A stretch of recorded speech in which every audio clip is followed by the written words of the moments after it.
So, kita balik ke isu artis yang terlibat korupsi ya. Di beberapa kasus yang kita lihat, ya tadi pasangan-pasangan ini kan tadi hanya terseret-seret atau dipanggil sebagai saksi, tapi nggak beralih status menjadi tersangka gitu ya, kasus korupsi atau kasus pencucian uang.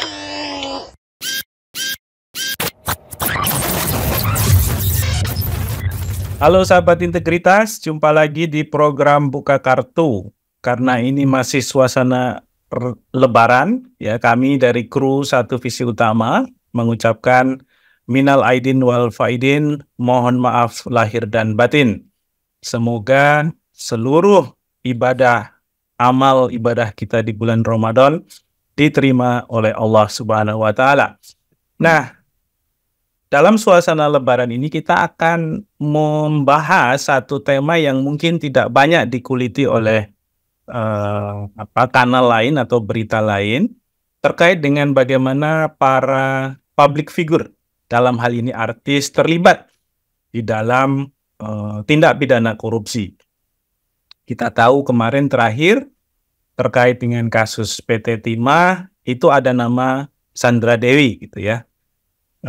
Jangan terbalik ya, sahabat integritas, dengan Dewi Sandra, karena ini dua-duanya artis, tapi yang satu adalah Sandra Dewi sebagai istri dari salah satu tersangka gitu ya.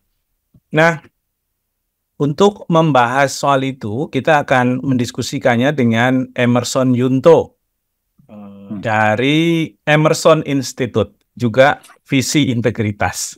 Nah, saya sebut Emerson Institute ini penting untuk disampaikan karena memang salah satu aktivitas di dunia maya yang dilakukan oleh Emerson adalah membuat beberapa kegiatan atau rencana kegiatan webinar gitu ya. Makanya Emerson Institute ini adalah bisa disebut sebagai lembaga penyelenggara webinar profesional meskipun belum pernah menyelenggarakan. Nyaris ya, karena selalu narasumbernya itu masih dalam konfirmasi. Nah, yang terakhir nanti bisa diceritakan langsung ya sama Bung Emerson, juga terkait dengan Sandra Dewi kalau tidak salah. Benar nggak, Son? Kalau terakhir ya terkait dengan sebenarnya Helena Lim ya. Helena Lim. Oke. Sandra Dewi sudah pernah buat? Belum. Sandra Dewi. Yang tersandung suaminya berdekatan. Nah, Helena Lim ini kan sahabat integritas juga adalah salah satu tersangka ya, yang terkait dengan kasus PT Timah. Nah, selain Helena Lim gitu ya, beberapa poster lain juga sebenarnya sudah disebar ya oleh Emerson Institute ini gitu. Akan tetapi memang semuanya gagal diselenggarakan. Sebenarnya ada beberapa hal yang kita bisa sebut sebagai cara para netizen ya mengkritisi fenomena korupsi di Indonesia, yang ini juga akhirnya dilakukan oleh Emerson. Apakah pendekatan sarkasme gitu ya? Dalam hal ini kan itu sarkasme ya, karena misalnya narasumbernya Helena Lim, tapi kemudian topik yang akan dibahas adalah hidup sederhana gitu ya. Nah, ini kan sesuatu yang dikontradiksikan antara dirinya gitu ya sebagai narasumber gitu dengan temanya. Nah, sarkasme ini sebenarnya seberapa menarik perhatian para netizen, Son? Ya, sebenarnya lebih ke satir ya, Nan. Artinya kalau satir kan lebih ke kritik ya, kemudian juga bahasanya juga bahasa yang santun. Jadi tiap kita bikin atau Emerson Institute bikin webinar gitu ya, kita kan nggak pernah bilang bahwa dia pelaku korupsi atau juga koruptor begitu ya. Saya coba ambil perspektif yang berbeda gitu ya. Sebenarnya ini di satu sisi serius gitu Nan, tapi satu sisi juga ada pesan satirnya gitu. Serius sebenarnya begini, kita ingin melihat sebenarnya perspektif mereka gitu ya terhadap isu kesederhanaan itu apa sih gitu ya. Kalau untuk Helena Lim ya, dikenal sebagai Crazy Rich di Pondok Indah, Pantai Indah Kapuk gitu ya. Melihat isu kesederhanaan apa, karena ini kontradiksi dengan dengan gaya hidup yang ditonjolkan oleh Helena Lim. Nah, kita ingin tahu sebenarnya. Jadi satu sisi pinginnya serius. Nah, kalau dia berkenan hadir sebenarnya event dibuat gitu ya. Jadi tetap dibuat gitu karena apa namanya menarik juga kalau benar-benar kejadian ya. Ya, kejadian kita ingin dengar. Jadi perspektif dia soal apa yang sedang disorot, kemudian apa kontradiktif dengan kondisi sehari-hari ini, kita ingin lihat dulu kan. Ada juga sebenarnya tadi disebut apa kegiatan webinar ini hampir gagal semua ya. Tapi sebenarnya ada yang nyaris berhasil waktu itu. Jadi ada kasus di mana waktu itu ada anak muda ngakunya advokat gitu ya di salah satu firma hukum terkenal, ngamuk-ngamuk gitu. Saya bikin tema tulisannya adalah apa bersabar dan menahan emosi. Nah, orangnya sebenarnya sudah konfirmasi bersedia, cuma karena ditahan jadi batal gitu. Oh, ditahan oleh KPK atau oleh kejaksaan? Polisi Ini oleh isinya apa? Dia marah tanpa sebab gitu ya. Oke. Nah, kalau di kasus korupsi memang ada beberapa. Jadi jadi sebenarnya tema webinarnya bukan hanya korupsi ya? Nggak hanya korupsi, tadi fenomena yang sedang lagi hangat ya. Termasuk misalnya ada yang terbaru, ada misalnya pegawai di BUMN yang meludah gitu ya.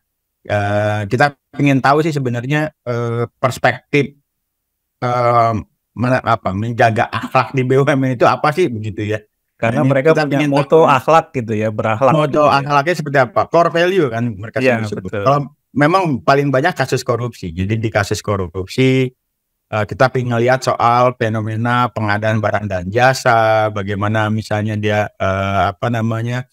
menerapkan pola hidup sederhana, bagaimana dia mencegah korupsi. Jadi kita pernah waktu itu mengundang Pak MS Kaban ya, mantan Menteri Kehutanan soal bagaimana mencegah korupsi, gratifikasi atau suap gitu ya.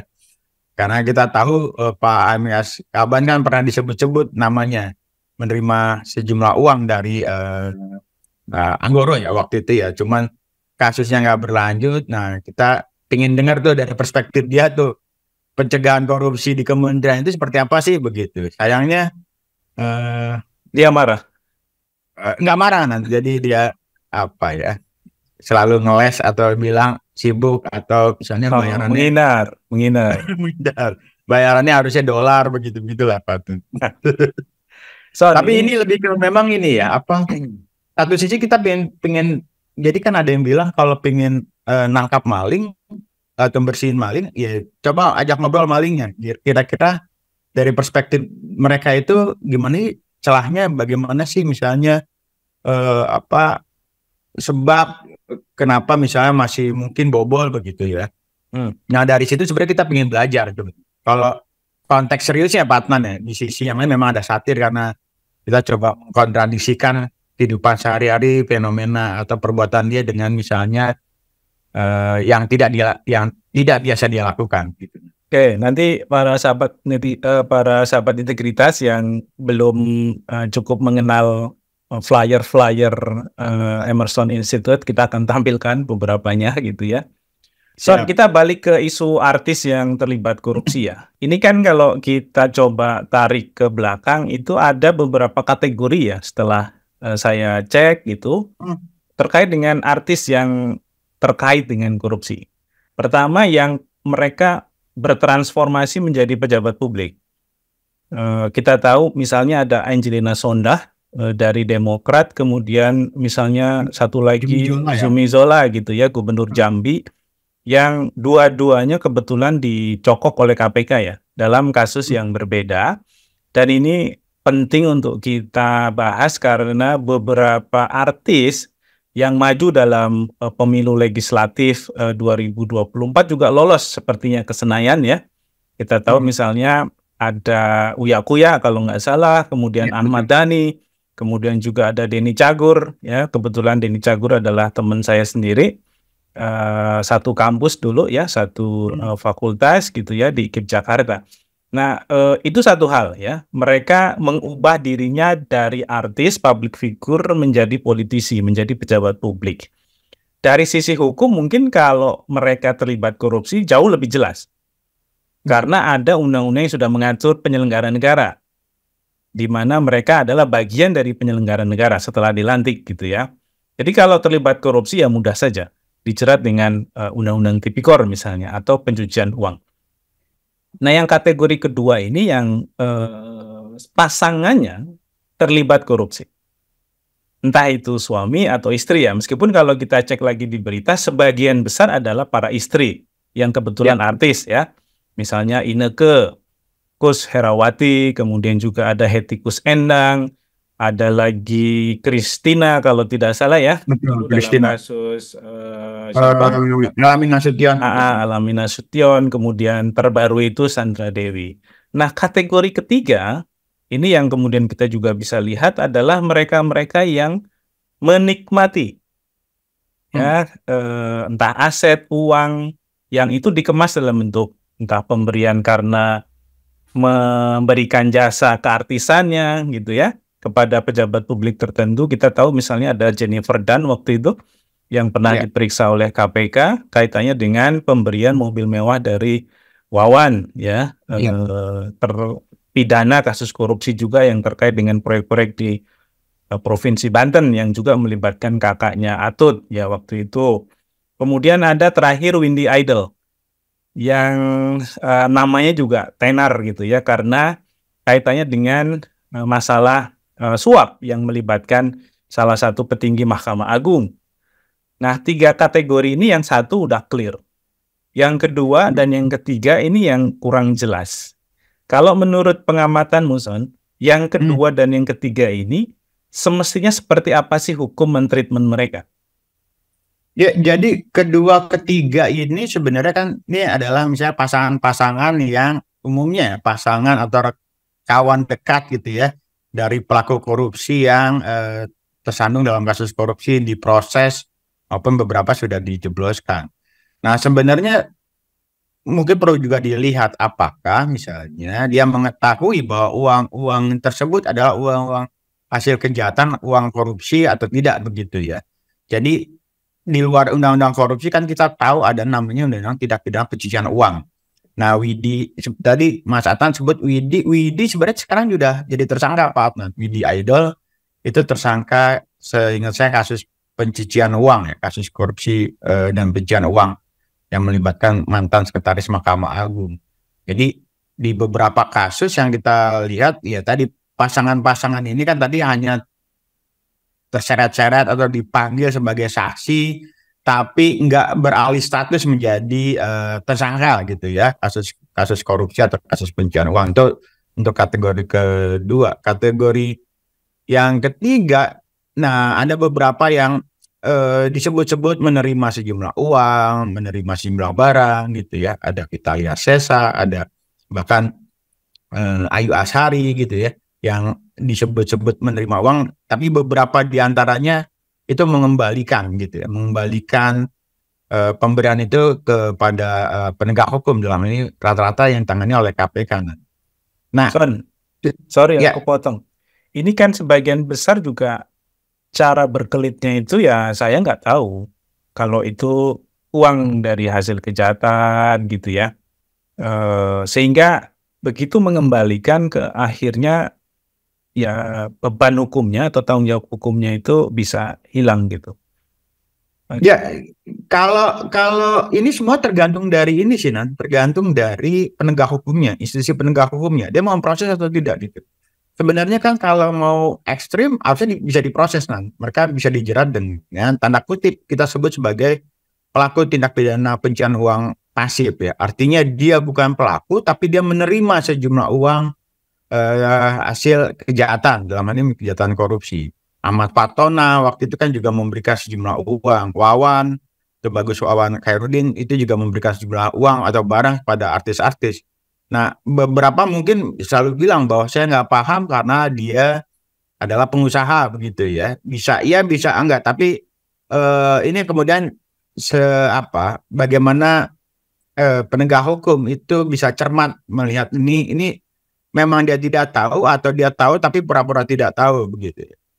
Nah, kalau ya silakan lanjutkan dulu.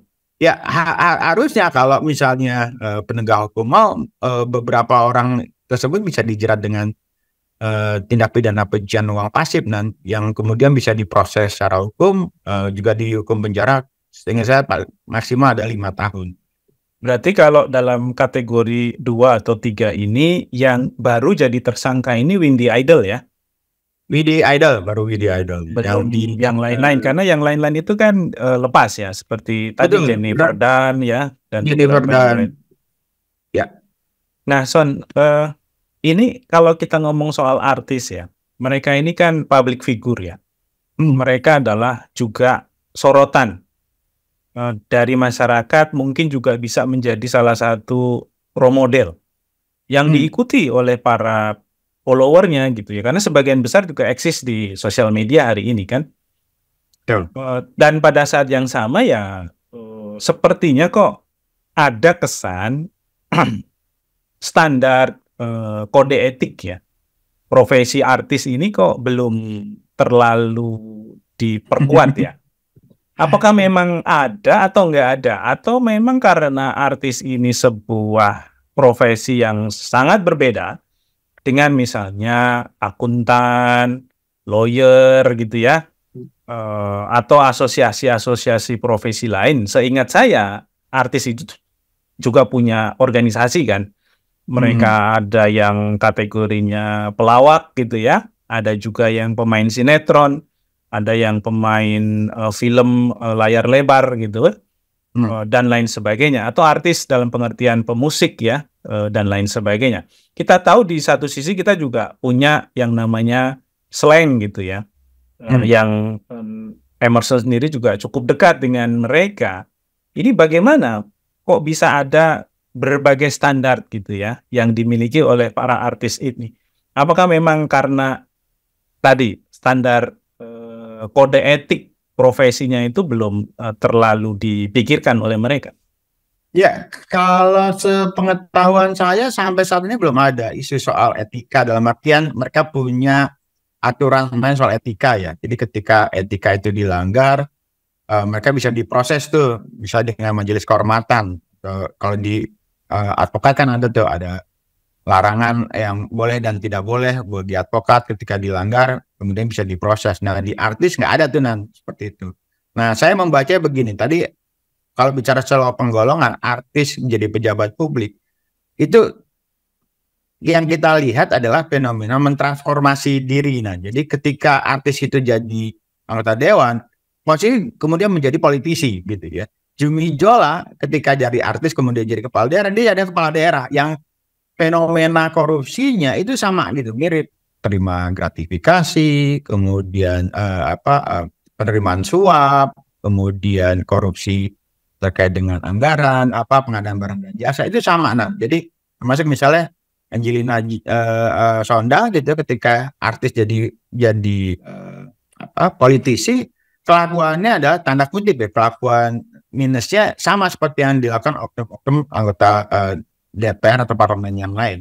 Nah, ini yang kemudian juga perlu diingatkan lagi nih buat artis-artis yang baru masuk gitu ya DPR, untuk misalnya memahami soal apa itu korupsi, bagaimana mencegahnya gitu ya, bagaimana memahami korupsi itu sendiri. Jangan sampai karena alasannya adalah ini kan rezeki dari Allah Subhanahu wa Ta'ala ya, itu mereka terima-terima aja gitu. Nah, ini yang penting dilakukan. Walaupun saya agak ragu juga, apakah mereka pura-pura nggak tahu atau memang sebenarnya mereka tidak paham sekali bahwa ini perbuatan-perbuatan mengambil kutipan komisi dari proyek-proyek, kemudian itu sebenarnya kategorinya korupsi kan kalau menurut undang-undang, tapi mereka mungkin tidak memahami seperti itu. Son, ini salah satu yang kita tahu ya, posisi mereka ini kan sebagai orang dewasa. Betul. Ya, mereka orang dewasa punya tanggung jawab hukum atas apa yang dia lakukan, sadar atau tidak sadar. Sederhananya kalau orang nggak tahu dia di situ nggak boleh lewat kalau di jalan raya, dia tetap kena tilang loh. Ya, ya kan? Betul. Itu analogi sederhananya lah gitu ya. Karena aturan atau hukum itu kan dibuat tanpa kemudian mempertimbangkan orang sudah tahu atau belum kalau hukum itu sudah berlaku. Begitu nggak pengertiannya? Sehingga ketika ada yang menabrak aturan itu, ya akhirnya dia bisa menjadi pihak yang dipersalahkan. Seperti juga dalam kasus tadi ya, tilang di jalan raya. Polisi kan tidak pernah mempertimbangkan orang ini tahu apa nggak tahu gitu. Nah, kalau kita kaitkan dengan konteks kejahatan kerah putih ya, korupsi, kejahatan khusus, apakah ini juga berlaku? Iya, pastinya berlaku, Nan. Jadi ada agium hukum, semua orang dianggap tahu undang-undang. Jadi nggak ada berkilah, oh saya nggak tahu Pak bahwa ini ini termasuk korupsi, nggak bisa berkilah seperti itu. Ketika sudah memenuhi unsur, kemudian dianggap tersangkut atau terlibat dalam kasus korupsi, mau nggak mau tetap harus diproses gitu. Termasuk dalam hal ini adalah misalnya pencucian uang kan. Mungkin sebenarnya kan dia juga paham ya beberapa diantaranya ya. Masa ya suaminya gajinya pas atau misalnya tiba-tiba memberikan sejumlah uang yang mungkin itu luar biasa gitu ya, tidak masuk akal. Nah ini yang kemudian harus dilihat sebagai tidak ada upaya penghindaran sebenarnya di kasus ini. Kalau memang terbukti terima suap, terbukti menerima komisi, harusnya bisa diproses tuh. Nah, jadi nggak ada alasan sebenarnya. Tapi sekali lagi ini tergantung dari penegak hukumnya. Dia mau memproses ini atau tidak. Karena saya pernah juga berbincang dengan beberapa penegak hukum, dia bilang ya udahlah Mas, sudah dibalikin, sudah cukup gitu. Ini kalaupun ini kasihan gitu, terlalu banyak pelakunya yang diproses, dan itu kemudian jadi pekerjaan tambahan buat si penegak hukum untuk menindaklanjutinya. Itu kenapa mereka menjadi lebih lebih mudah dibebaskan? Itu apakah karena statusnya sebagai public figure? Atau kartisannya itu, nama besarnya, sehingga penegak hukum punya pertimbangan sendiri untuk tidak memproses. Karena kalau untuk kasus orang-orang kecil ya, bahkan mencuri kayu bakar pun kalau tidak ada pendekatan kekeluargaan untuk menyelesaikannya, itu bisa loh diproses secara hukum sampai ke pengadilan. Iya, kalau ini bisa ini ya macam-macam ya. Ada yang karena mungkin malas udahlah cukup nih beberapa nama aja yang sudah diproses, ini nggak usah nambah pekerjaan. Ada lagi yang kemudian lihat yang penting kan dia punya etikat baik, karena beberapa kasus itu kan setelah dia mengembalikan sejumlah barang, uang gitu ya ke penegak hukum, itu kan kasusnya kemudian hilang begitu aja. Walaupun lagi-lagi di masyarakat umum akan menilai ini sebagai suatu bentuk diskriminasi ya. Jadi akan singgung kalau orang kecil nggak punya backingan, biasa kasus akan berlanjut. Tapi ini untuk penegak mungkin karena kebetulan artis kasusnya selesai. Saya tidak bisa menjawab secara pasti ini karena semua ada di penegak hukum. Tapi yang saya baca dari secara psikologis gitu ya, yang diproses oleh penegak hukum mereka yang rakus, mereka adalah aktor utama gitu. Tapi kalau mereka yang kecipratan, kalau yang saya baca gitu hanya kecipratan, tidak aktif gitu ya, biasanya ini seringkali dilepas oleh penegak hukum. Karena kayak yang aktif misalnya, mungkin kita masih ingat kasus Saiful Jamil gitu ya, ketika diproses dalam kasus pencabulan, pengen dapat hukuman ringan, dia melakukan upaya penyuapan terhadap hakim di pengadilan, tapi kebetulan ini diproses gitu. Jadi kalau dia tip dominan kemudian tanda kutip rakus, biasanya ini akan diproses. Tapi kalau mereka hanya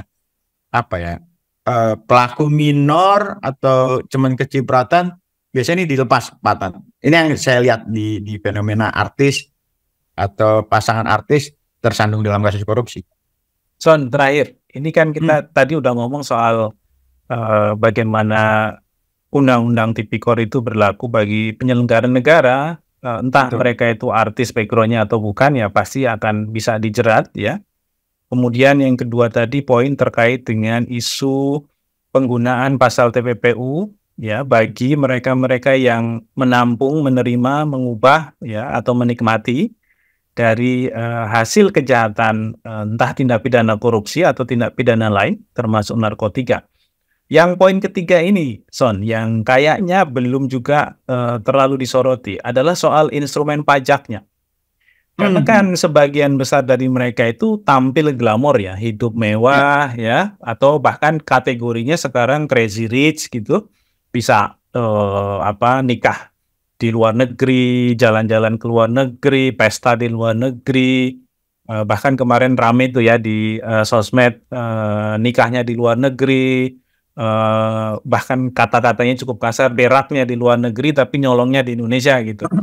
Nah ini bagaimana instrumen pajak ini juga bisa membantu, Son, agar mereka-mereka yang diduga merupakan bagian dari gatekeeper gitu ya, jadi penampung dari hasil kejahatan mengolahnya lagi menjadi hal baru yang itu sebenarnya masuk kategori TPPU, itu juga akhirnya bisa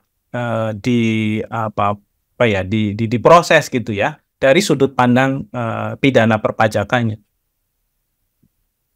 Iya, ada yang bilang ini kejahatan korupsi itu kemudian menjadi trisula kejahatan ya. Biasa kalau korupsi biasanya dia juga melakukan pencucian uang, dia biasa melakukan penggelapan pajak gitu kan. Atau misalnya penghindaran pajak, lebih tepatnya begitu. Nah, sebenarnya ini kan bisa diproses gitu ya secara simultan ya. Sayangnya misalnya undang-undang korupsi hanya bisa dikawinkan dengan undang-undang pencucian uang. Tapi dengan pidana pajaknya ini kemudian sebenarnya ada namanya pidana pajak gitu ya. Tapi ini nggak dimaksimalkan tuh oleh teman-teman di jajaran Dirjen Pajak. Ketika ada kasus-kasus misalnya flexing, itu kan kemudian kalau di media sosial disenggol tuh oleh akun media sosialnya Dirjen Pajak. Tapi ketika terjadi kasus seperti Rafael, kalau keluarga pegawai atau pejabat di lingkungan perpajakan, mereka kelihatannya agak soft begitu ya, pendekatan yang digunakan berbeda. Nah, ke depan seperti ini memang harus dilakukan tuh, bahwa proses ini sebenarnya jangan hanya dilihat sebagai korupsi semata, tapi juga harus dicermati apakah ini ada indikasi pencucian uang dan juga penggelapan pajak. Jadi efek efek pemberian efek jerahnya itu lebih kuat ketimbang hanya korupsi saja atau ketimbang korupsi dan pencucian uang. Jadi ya sekali melakukan praktek korupsi, lo artinya melakukan 3 kejahatan korupsi, pencucian uang, dan kejahatan perpajakan. Jadi begitu ke depannya harusnya ini harus ada langkah yang lebih progresif ya ketimbang cuman dijerat korupsi atau dijerat dengan pencucian uang. Oke, Son. 3 hal tadi menjadi pekerjaan rumah negara, pemerintah ya. Bagaimana menggabungkan pendekatan upaya hukum terhadap para pelaku kejahatan korupsi, siapapun mereka, baik artis ataupun bukan, lewat Undang-Undang Tipikor, kemudian pencucian uang dan pidana pajak. Demikian sahabat integritas, bincang-bincang kita dengan Emerson Yunto dari Visi Integritas dan juga pendiri dari Emerson Institute.